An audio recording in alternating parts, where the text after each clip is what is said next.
चला मित्रांनो, आता आपण पाहतोय 11 नंबरचा क्वेश्चन. गणिताचे क्वेश्चन संपलेत, आता भूमितीचे क्वेश्चन झालेत. आता बुद्धिमाळाच्या पाटावर किती चौरस असतात? आकृत्याचा प्रश्न, म्हणजे आकृत्या मोजणे हा टॉपिकवर. आता जे चालू त्याला जे भरपूर प्रॅक्टिस आहे त्याला माहितच आहे बुद्धिबळाच्या पाटावर किती चौरस असतात. 204, कारण की इथनं सुरुवात होती टॉपिकची, त्यामुळे भरपूर जणांच्या माहिती आहे.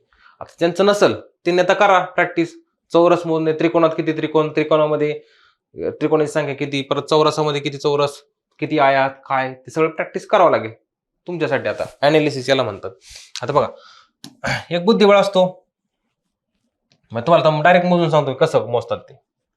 बघा, किती घरं असतात बुद्धिबळाच्या पटावर? इकडून 8 आणि इकडून असे 8 असतात. करू आपण 8 घरं. 1 2 3 4 5 6 आणि एक लाईन मारली की 7-8 होतं. हे तुम्हाला माहिती आहे, एक लाईन मध्ये शेवटची. बघा आता इकडे पण 8 असतात. 1 2 3 4 5 6 7 8. कळलं? आता नंबरिंग देऊन घेऊ. 1 2 3 4 5 6 7 8. 2 3 4 5 6 7 8. स्पीडने केलंय, इथं 8 आहे. आता मोजतात कसे माहिती आहे मित्रांनो? हे गुणिले हे अधिक, म्हणजे कसं 8 गुणिले 8 अधिक, आता 7 गुणिले 7, 6 गुणिले 6 अधिक 5 गुणिले 5, 4 गुणिले 4, 3 गुणिले 3, 2 गुणिले 2, 1. म्हणजेच 8 गुणिले 8 म्हणजे किती? 8चा वर्ग ना, अधिक 7 गुणिले 7 म्हणजे किती? 7चा वर्ग. मग हेच कॅल्क्युलेशन, फक्त बेरीज करायची 8 पासून ते 1 पर्यंत. बेरीज करू सिंपल. 8 8 64, 7चा 7 49, 6 5 4 3 2 1. हे सगळ्यांचा वर्ग आहे बरं का, लिहित नाही मी सगळं आता. 36, 5चा 25, 4चा 16, 0 9 4 1. यांची बेरीज पाहिजे. करूयात आपण आता बेरीज. 4 आणि 9 13 आणि 6 19 आणि 4 24 आणि 7 30, 39 43 आणि 1 44. हा चला, 1 6 आणि 4 10 आणि 3 13 आणि 2 15 आणि 1 16, 16 आणि 4 20. आले किती? 204. कळले? म्हणजे हे टॉपिक एकदम, ज्याला पहिली प्रॅक्टिस होती त्याला प्रश्न सुटलेला आहे. ज्याला नसेल तर त्याला काहीच डायरेक्ट गोळा मारावा लागला होता. कळलं? समजलंय? समजलंय. हा टॉपिक तुम्ही आता आकृतीमध्ये चांगला करून घ्या तुमच्यासाठी. आता पुढचं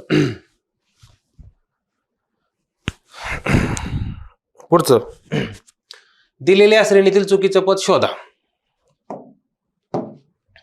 दिलेल्या श्रेणीतील चुकीचं पद शोधा. आता 15 21 24 30 32 33 यातलं फक्त एक पद चुकीचं राहणार, ते शोधायचं. आता हे जर त्या रिअल टाइमला जर सुचलं तर सुचलं, नाही तर सोडून द्यायचं. आता बघा, मी जर कॅल्क्युलेशन 15 आणि 6 21, 21 आणि 3 24, 24 आणि 6 30, 30 आणि इथं पाहिजे होते 3 33 पाहिजे होतं. म्हणजे इथं किती पाहिजे होतं? 33. 33 आणि 6 39. आलं लक्षात? चुकलेलं कोणतं आहे? 33 चुकलेलं आहे. 30 39 33 पाहिजे होतं, इथं किती आलं? 32 आलं. म्हणजे चुकलेलं कोणते? 32 आहे. कळले? आता काही काही म्हणतील सर इथे 51 आहे, काय ऑब्जेक्शन घेणार आहे. सर इथे 51 51 मग चुकलेलं आहे. तसं नसतं मित्रांनो. ऑप्शन मध्ये 51 आहे का? 51 कुठं दिसतंय का? नाही ना.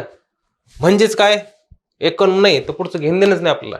इथं माहिती आहे आपल्याला चुकलेलं कोणतं आहे, तर ठीक आहे 32 चुकलेलं, संपला विषय. जास्त आपण डोकं लावत बसायचं नाही. तर 51च काय आलंय आपल्या सिक्वेन्स मध्ये इथपर्यंत आहे, ऑप्शन मध्ये पण इथपर्यंतच दिलंय, 51 दिलंच नाही. म्हणजे जास्त डोकं लावायचं नाही, डोकं खराब करायचं नाही पेपरच्या वेळेस. जे नाही ते नाही, संपला विषय, पुढे जायचं. कळलं का? एकदम शांतपणे करायचं. नाहीतर हेच कस काय हेच कस काय असं विचार करायचा नाही त्यावेळेस. एकदम शांतपणे विचार करायचा. 51 नाही ऑप्शन मध्ये नाही, त्याचा विचारच करू नका. इथपर्यंत आहे, संपला विषय. कळलं? चला पुढचा पाहूयात आता. हेंड आकृतीचा.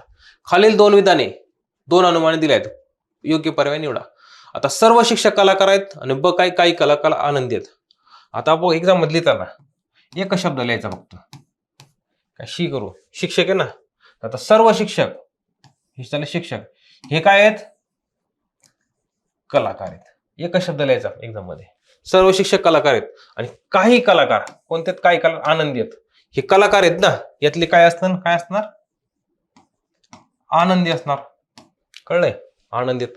म्हणजे सर्व शिक्षक कलाकार आहेत आणि काही कलाकार आनंदी आहेत. ही झाली वेन डायग्राम.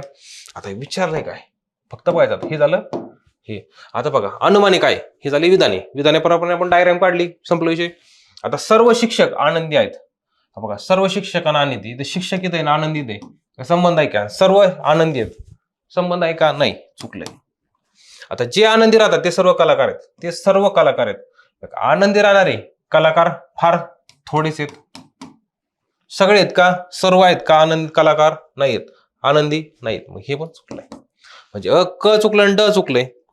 मग काय क आणि ड दोन्ही असत्य. हे वाक्य बरोबर. कळलं? हे डायग्राम अशा पद्धतीने करायची. इथं सर्व आणि काय याच्यावर फोकस पाहिजे, सर्व आणि कायवर फोकस पाहिजे, त्याच्याशिवाय डायग्राम जमत नाही. कळलंय? जमलंय? जमलंय. आता पुढचं वैवारीचा प्रश्न, थोडासा टाइम घेणारा प्रश्न होता. हा शेवटी सोडवला तर जमतो, कारण की एकचा वापर करायचा होता आणि एकचा वापर केला थोडंसं मग वेळ जास्त जाणार होता. हा प्रश्न सगळ्यात शेवटी सोडायला पाहिजे होता. आणि ते कधी कळायला पाहिजे होतं? प्रश्न सोडायच्या आधीच कळायला पाहिजे होते का सगळ्यात शेवटी सोडायचा. नंतर चालू केलं, मध्ये चाललं, नंतर कळणार प्रश्न खूप लेंदी आहे, मग गणला कार्यक्रम. असे क्वेश्चन तुम्हाला कळायला पाहिजे की आपल्याला सगळ्यात शेवटी सोडायचे. आता बघा अंकिता आईचे वय तिच्या वयाच्या 2.5 पट व तिच्या भावाच्या वयाच्या 4 पट आहेत. त्यांचे एकूण वय किती आहेत? मग 66 वर्ष आहेत. तर अंकिताच्या भावाचे 2 वर्षानंतरचे वय विचारले. अंकिताच्या आईचं वय तिच्या वयाचे किती? 2.5 पट आहे, भावाच्या वयाच्या 4 पट आहे, आणि सगळ्यांची बेरीज 66 आहे. तर भावाचं 2 वर्षानंतरचं वय विचारलंय. अंकिताच्या भावाचे 2 वर्षानंतर वय. आता मित्रांनो इथं वयवारी टॉपिक, इथं एक्सचा वापर करायचा आहे.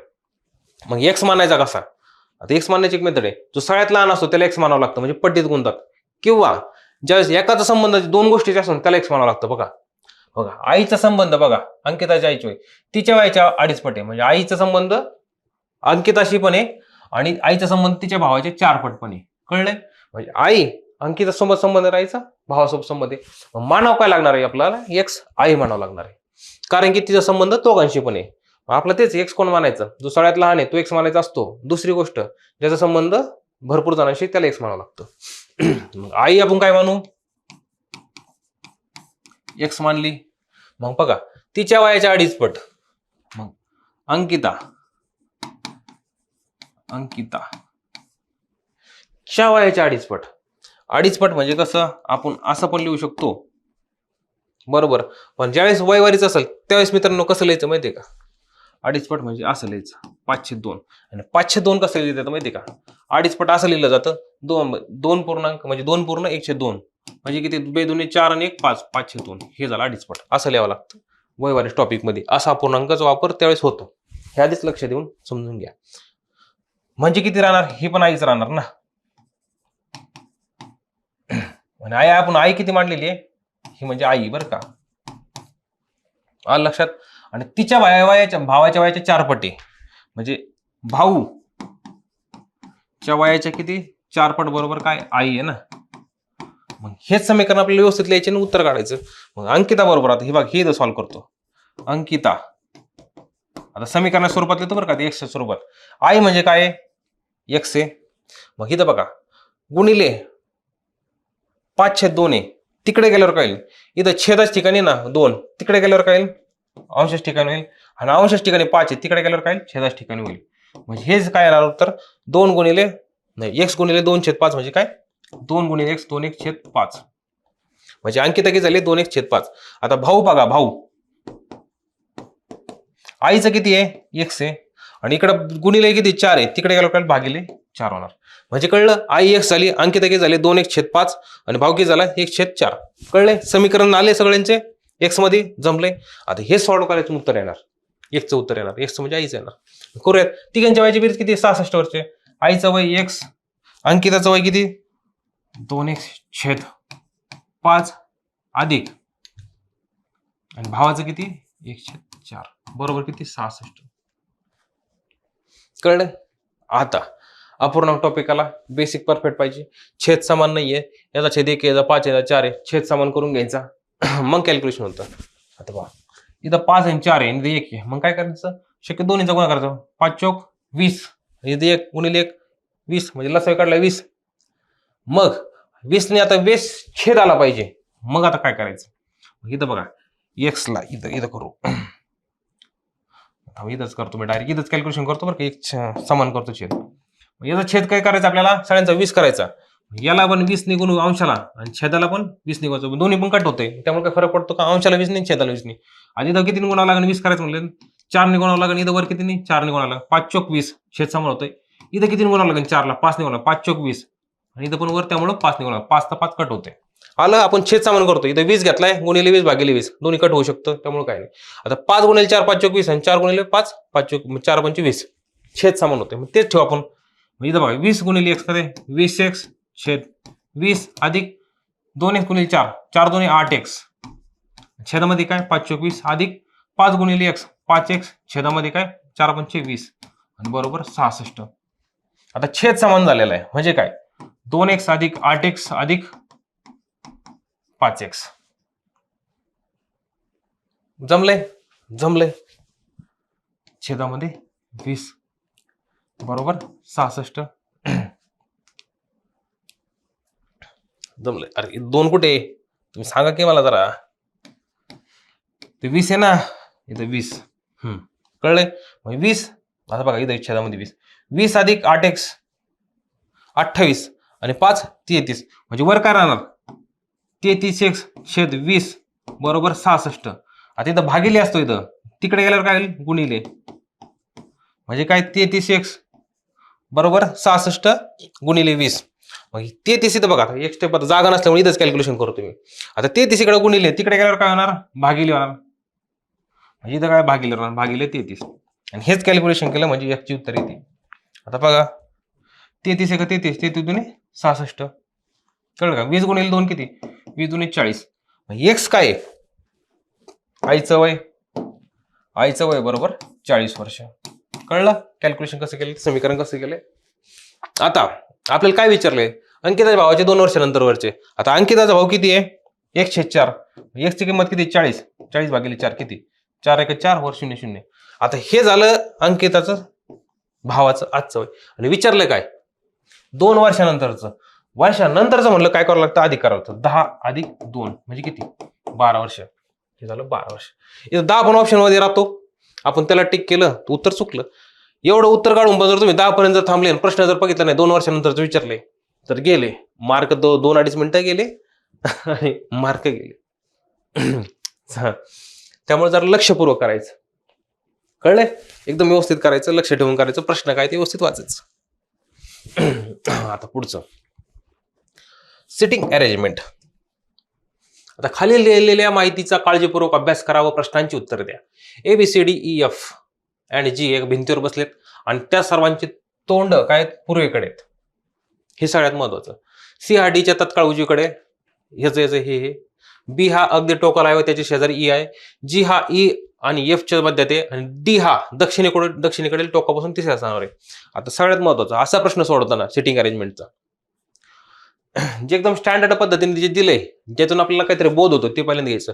आता सर्वांचे तोंड काय आहेत पूर्वेकडे आहेत. आता दिशा बघा ही पूर्व दक्षिण पश्चिम उत्तर. मग सर्वांची तोंड कुठे आहेत इकडे पाहिलेले, असं इकडं पूर्वेकडे पाहिलेलं आहे. मग सगळे याचा अर्थ सगळे अशा बसलेत ना, मग सगळ्यांनी तोंड असे केले तिकडे केलेत, आलं लक्षात, म्हणजे पूर्वेकडे केलंय.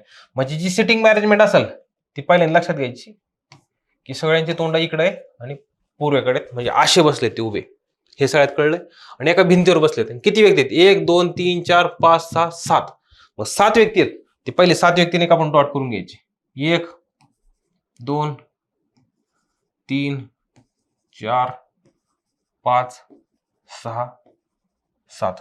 कळले 1 2 3 4 5 6 7 झालं. म्हणजे पहिलं वाक्य आपलं झालेलं आहे. जे करायचं आपण ते स्ट्रक्चर केलं, उभा केले. आता फक्त ज्यातून आपल्याला कन्फर्म काहीतरी कळतंय ती गोष्ट घ्यायची.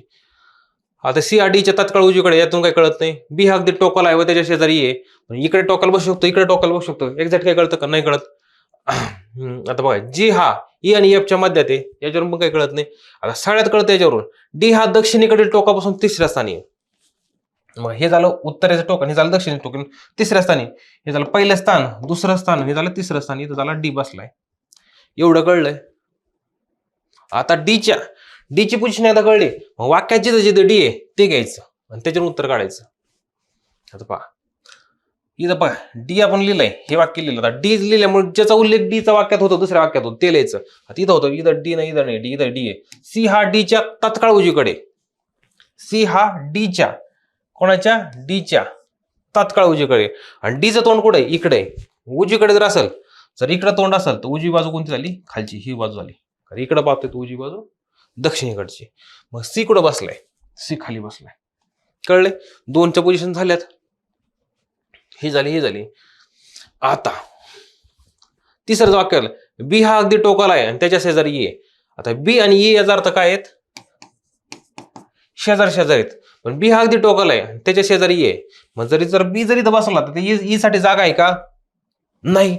म्हणजे 100% बी कुठं बसलेला आहे, इथं बसलेला आहे आणि त्याच्या शेजारी ई आहे. कळले, बसले, 4 झालेत. आता शेवटचं हे बघू, जी हा ई आणि एफच्या मध्ये, आता ईचा इथं उल्लेख झालेला आहे, इथं आहे, आणि कोणी जी हा कोणाच्या ई आणि एफच्या मध्ये, म्हणजे 100% ई आणि इथं एफ राहणार आणि मध्ये कोण राहणार, जी राहणार. कळले, हे सगळे झाले, 3 आणि 3 6 झालेत. आणि 7वा राहिला कोण, एस राहिला, तो इथं देऊन टाकायचा जो राहिला तो. प्रश्न आहे काय, जीच्या उजवीकडे कोण बसलंय, हा प्रश्न महत्वाचा. आता जी बसलाय इथं, त्याचं तोंड कुठे, पूर्वेला इकडं. मग ते जर तोंड इकडे असेल तर त्याचे आपण इमॅजिन करायचं असतं बरं का. मग तो जर इकडे बसला त्याच्या उजवीकडे कोण राहणार, कोण राहणार, एफच राहणार. आणि डावीकडे ई राहणार. आपल्याला विचारलं उजवीकडं कोण आहे, मग एफ. कळलंय, आपण स्वतःला इमॅजिन करायचं, मी जीच्या ठिकाणी बसलो, इकडे बसलो, उजवीकडे कोण राहणार, एफ राहणार. कळलंय का, समजलंय, समजलंय. आता हा प्रश्न विचारलेला जीएसचा प्रश्न होता, थोडासा दिवस माहिती पाहिजे होते आपल्याला. जर 2016 या वर्षी कॅलेंडरचा प्रश्न, आंतरराष्ट्रीय योग दिन मंगळवारी असेल तर त्याच वर्षी राष्ट्रीय विज्ञान दिन कोणत्या वारी असेल. म्हणजे जीएसचा क्वेश्चन इथं आलेला, आपल्याला दिन माहिती पाहिजे होते, त्यानंतर आपल्याला दिवस काढता येत होते. मग आपलं कॅलेंडर टॉपिक परफेक्ट आहे, पण दिवस जर माहित नसेल. आणि याच्या अगोदर पण 15 ऑगस्ट आणि 26 जानेवारी मधला डिफरन्स विचारला होता एका क्वेश्चन एक्झामला. आणि मला असं वाटतं कोणता होता, राष्ट्रीय शिक्षक दिन आणि कोणाचा तरी फरक विचारला होता. म्हणजे आपल्याला दिन लक्षात पाहिजे. 20-25 दिवस आहेत ते सगळे पाठ ठेवा, कारण की भविष्यात याच्यावर क्वेश्चन येऊ शकतो. हे झालं अनालिसिस. कळले, असं म्हणू नका तुम्ही आता मला लक्षात नाही. एक एक मार्ग महत्वाचा आहे आपल्यासाठी, त्यामुळं जीएसला पण फायदा होईल, इकडे पण फायदा होईल, त्यामुळे ते व्यवस्थित ठेवा. आता योगा दिन कधी असतो, 21 जूनला असतो. आणि राष्ट्रीय विज्ञान दिन कधी असतो, 28 फेब्रुवारीला असतो. समजलंय, कळलं, आता पहिल्यांदा समजलं असेल, ठीक आहे, काय अडचण नाही. योगा दिन तर सगळ्यांचाच माहित होता, राष्ट्रीय विज्ञान दिन भरपूर जणांना आता समजलं असेल, 28 फेब्रुवारीला असतो. आता यांनी काय दिलेलं आहे, योगा दिन दिलाय मंगळवारी, आणि विचारलाय काय का सांगा, 28 फेब्रुवारी तारीख सांगा. उलट जावं लागेल, फेब्रुवारी आधी असतो आणि जून नंतर असतो, म्हणजे तिने आधी नंतरचा दिला, नंतर आधीचा विचारलाय. आता सगळ्यात महत्वाचं तिथं काय, हे 2016 हे कोणतं वर्ष आहे, कंप्लीट भाग जातो. हे झालं मग लीप इयर, लीप वर्ष. आणि जे वर्ष लीपचं असतं तिथं काय असतं, 29 फेब्रुवारी असतो, म्हणजे असतो. आता 28 फेब्रुवारी. आता बघा, जून फेब्रुवारी 28 फेब्रुवारी, मार्च एप्रिल मे जून, म्हणजे मध्ये किती महिने आहेत आपले, 3 महिने आहेत. मग सगळ्यांचे ऑड दिवस काढायचेत, मग काढूयात. आता बघा, सुरुवातीचा एक दिवस कट करा किंवा शेवटचा एक दिवस कट करा. आपण फेब्रुवारी पासून चालू करू. आता बघा, जर फेब्रुवारी 29 दिवसाचा असेल तर मग 28 फेब्रुवारी आहे, तर मग फेब्रुवारीचे किती दिवस झाले, आता इथं बघा, इथं दिवसच लिहितो, फेब्रुवारी, मार्च, एप्रिल, मे आणि जून. आता बघा, फेब्रुवारीचे आपण 28 धरू आणि 29 राहणार किती, 2 दिवस. फेब्रुवारी 2 दिवस, ऑड दिवस. आता बघा मोजू, मार्चचे किती आहे, 3, एप्रिलचे 2, मेचे 3 आणि जूनचे, आता जूनचे बघा किती दिलाय, 21 जून आहे. पण ऑलरेडी आपण फेब्रुवारी घेतलाय ना, 28चा घेतलाय ना, 28 आणि 29 असे 2 दिवस घेतलेत फेब्रुवारीचे. मग त्यामुळे 21 वजा 1 करायचं, किती झाले 20. मग हे किती घ्यायचे, जूनचे घेतलेत. आणि साईनची बेरीज करू, 3 आणि 2 5 आणि 2 3 आणि 2 5, 5 आणि 5 10, 20 30, म्हणजे दिवस झाले टोटल 30. आपल्या काढू होतं वार काढू, 30 भागिले 7 किती, पूर्ण भाग गेलाय 4चा आणि दिवस किती आले वर 728 आणि 2 दिवस, हे झाले एक्स्ट्रा आणि हेच मागं पुढे होणारे दिवस 2 दिवस. आता पहा जूनचा त्यांनी दिलाय मंगळवार आणि विचारला नाही का फेब्रुवारीचा. जस्ट मंगळवार हा नंतरचा आहे, आपल्याला 2 दिवस काय करावं लागेल, मग मागावं लागेल. मग मंगळवार भागिले 2 वजा 2 भागिले वजा 2. मग मंगळवारच्या आधीचा एक वार कोणता, सोमवार, आणि त्याच्या आधीचा एक रविवार. मग कोणता वार असेल, रविवार. समजले. फक्त दिवस लक्षात पाहिजे होते, हे काय आवड नव्हतं एवढं, हॉट डे काढणं आणि हे काढणं ते. समजले. त्यामुळं दिवस लक्षात ठेवण्याचा प्रयत्न करा. आता मालिकेवर प्रश्न 4, 5, 8, 13, 16 होते. 4, 5, 8, 13, 14, 17, 22 अशी मालिका चालू ठेवली तर कोणती संख्या मालिकेचा भाग राहणार नाही. आता वर लिहिलंय, खाली तुम्ही परत 4, 5, 8, 13, 14, 17 आणि 22.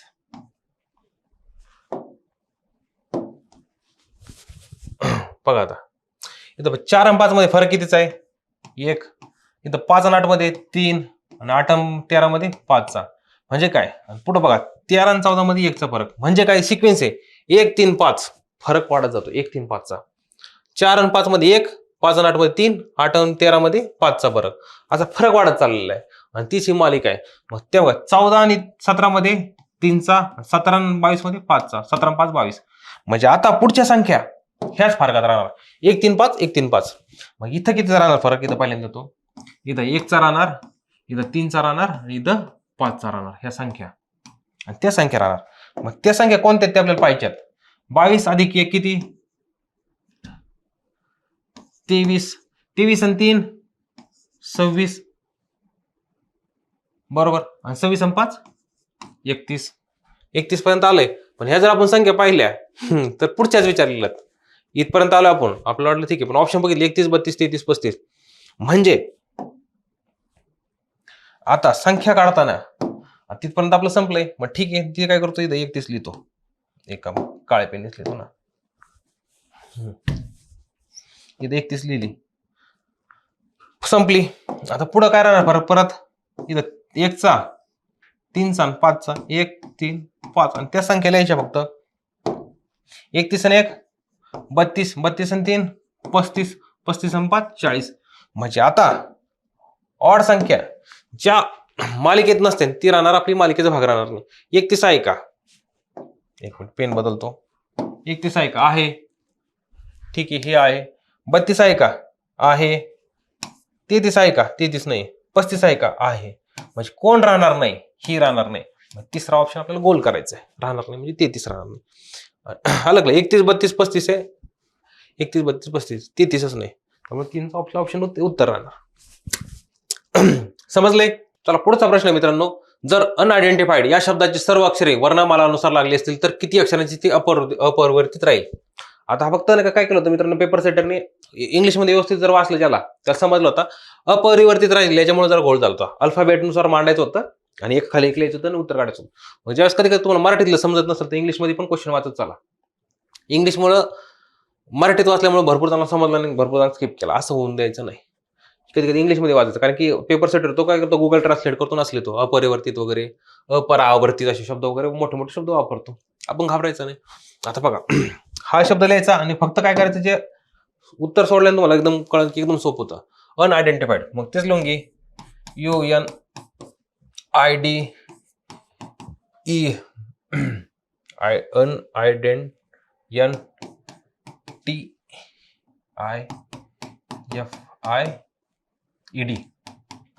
UNIDFIED okay.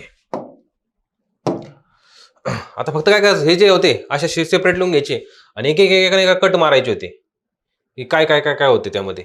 मग पाहूयात, AB नाहीये, C नाहीये, D आहे, इथे एक इथे एक, हे करू फक्त D EF आहे, E आहे ना, E आहे ना, इथे आहे ना, ABCDE, इथं पण E आणि इथं पण E आहे, कळलं. असं लिहायचं होतं. D 2 वेळेस, E 2 वेळेस, ABCD EF एफ इथं एक वेळेस ओके ठीक आहे. FGHI इथं आय इथे काय 3 आहे 1 2 3. IJKLM N इथं N इथं एक N OPQR STU T आहे नंतर U STU. मग आता फक्त पाहिजे होतं मित्रांनो, काय पाहिजे होतं आपण लिहिलं का? ही अशी वरती लिहिली, फक्त ABCD नसर लिहायची होती की कोणतं AB कोणतं हे. थोडंसं खेळण्याचा भाग होता तो, मजा आली. कळलं? मग असं करायचं होतं, फक्त पाहिजे की याच्या खाली एक आहे, U खाली D आहे, N खाली T आहे, I खाली E आहे, D खाली E आहे. नाही सारखं आहे का? नाही हा इथं फक्त पहा, I खाली I आहे, F खाली N खाली E, D खाली U. म्हणजे इथं जर बघितलं असं लिहिलं तर एका खाली फक्त एकच आहे. म्हणजे किती चेंज झालं नाही, फक्त एकच चेंज झालं नाही. म्हणजे अपरिवर्तित किती राहील, म्हणजे फक्त एका खाली एकच राहील. म्हणजे असं किती आहे, एकच आहे. एवढंच फक्त चेंज. कळलंय? समजलंय ना? सोपं होतं, फक्त मराठीतला क्वेश्चन लिहिल्यामुळे थोडासा हे झालं होतं, नाही तर एकदम सोपं होता, काहीच नाही. त्यामुळे याची पण प्रॅक्टिस भरपूर ठेवा. ABCD व्यवस्थित पाठ करा, उलटी पाठ करा. नाहीतर कधी कधी एक्झाम मध्ये होतं की ABCD कधी कधी 26 भरत नाही. तसं नाही करू, लिहा. आता बघा, दिशा ज्ञानचा आहे, इंटरेस्टिंग क्वेश्चन होता. बघा, दिशा ज्ञान म्हणलं का असं लिहून घ्यायचं पहिल्यांदा. एक मिनिट, ठीक आहे. ही पूर्व, पश्चिम, दक्षिण, उत्तर. बघा, हे आग्नेय, वायव्य, नैऋत्य, ईशान्य. कळलं? ही अशी स्ट्रक्चर आहे. आणि फक्त आता बघायचं कसं आहे, सानवी पूर्णेकडे काय अंतर जाते. मग आता लगेच आपण चालू करायचं, दिशाज्ञानचा प्रश्न आहे, आपल्याला कळलं पाहताची. फक्त आपण इमेजिंग करायचं कसं आहे. पूर्व कोणचं इथं आहे ना, इथनं चालू झाली समजा, असं पूर्वेकडे चालली. एक मिनिट, इथं घेतो मधून, पूर्वेकडे चालली, काय अंतर जाते तिच्या डाव्या बाजूला, समजा असा ईद आहे. आता दिशाज्ञानाला कसं करायचं इमेजिन, आपल्या इथनं असं रेझर मध्ये डोळ्याच्या मधनं असं रेझर बीम असं जातो, असं पकडायचं आणि आपण सरळ जातोय असं पकडायचं. कळलंय का? मग इथनं पूर्व इकडे गेली, नंतर डाव्या बाजूला जर इकडे गेली तर डाव्या बाजूला बघा इकडे जाते, तर डाव्या बाजूला काय उत्तर काय करते, डाव्या बाजूला किती वळते, 90 डिग्री म्हणजे बघा डायरेक्ट असं उत्तरेकडे वळली. नंतर 50 मीटर चालते, आता ती तिच्या उजव्या बाजूला 135 डिग्रीत वळते. म्हणजे 15 मीटर चालतं, तिच्या डाव्या बाजूला कोणती दिशा आहे. इथं डायरेक्ट म्हणजे अंतर मोजायचंय का नाही, फक्त दिशा शोधायची.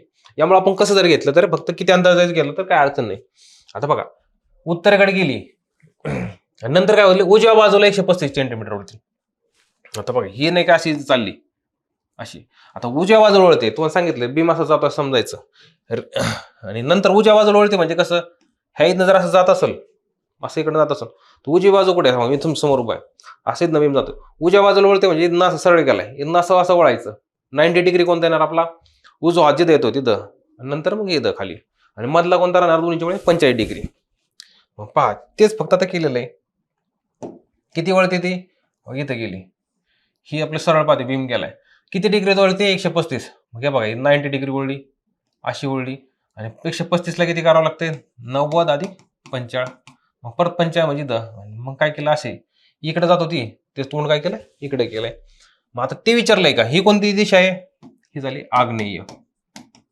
आपल्याला काय विचारलंय, तिच्या डाव्या बाजूला कोणती दिशा असेल. आता आग्नेयच्या जर आग्नेयकडे जर पाहत असेल, इकडे जर पाहत असेल, तर डाव्या बाजूला कोणती राहते, पूर्व राहते, इथं पूर्व. पण आपण जर बघितलं तर एक्झाम सेंटर एवढा स्मार्ट होता, तिने पूर्व दिशाच लिहिली नाही.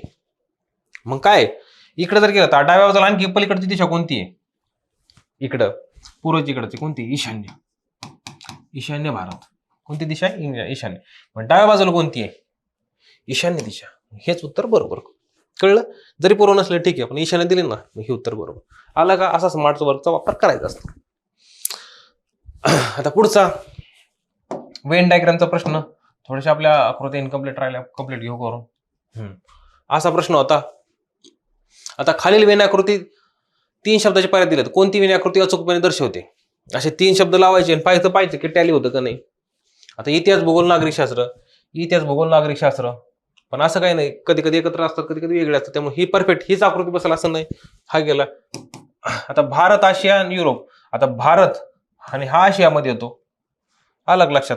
त्यामुळे ही आकृती अशीच पाहिजे, ही बसत नाही, त्यामुळे हा चुकला. आता फुले सुवासिक पांढरा आणि कप बशी चहा, वाहन आहे चहा चहा चहा. आता पहिल्यांदा याचं सांगतो मी, कप बशी चहा. काही जण याला याला ऑप्शन इलेक्शन जायचं. आता कप बशी चहा बघा, इथं बशी, इथं कप आणि इथं चहा, असं जर केलं आपण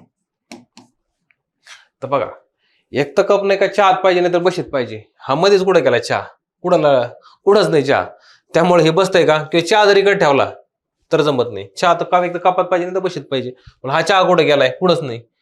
तर बशीत नाही कपात नाही, हा मधला चहा कुठे गेला.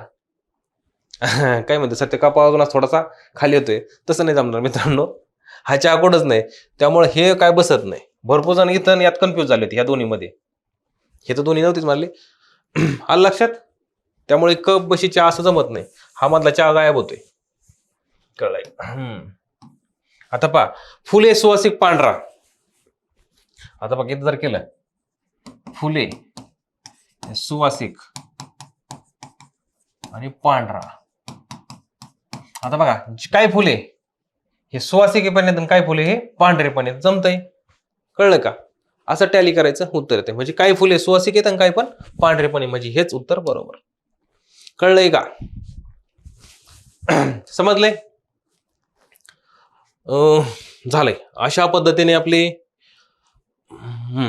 झाले कंप्लीट. अशा पद्धतीने आपले 2023चे पूर्वचे सगळे 20 क्वेश्चन आपण व्यवस्थित सॉल्व्ह केलेले आहेत. काही अडचण आलेली नाहीये. आता आपण पहिल्यांदा त्याचे अनालिसिस केलं, प्रत्येक क्वेश्चन कसा टॅली करायचा ते शिकलोय. आणि गणिताचे क्वेश्चन बघितले, बुद्धिमत्तेचे पाहिले तर गणिताचे क्वेश्चन एकदम, आता मी जे सांगितले तुम्हाला जर ते फॉर्म्युले पार्ट असेल तर कॅल्क्युलेशन व्यवस्थित असेल तर 10 पैकी 11 पण गुण तुम्हाला मिळू शकले असते. तर मित्रांनो, इथून पुढे अशी प्रॅक्टिस करा की तुम्हाला गणितात नाही का 11 पैकी 11 म्हणजे 10 पैकी 10, मागच्या 11 आले होते, वाढू पण शकतात, कमी पण होऊ शकतात, पण 10 तर राहतीलच. तेवढे 10 पैकी 10 आले पाहिजे. याची तुम्ही भरपूर प्रॅक्टिस करा.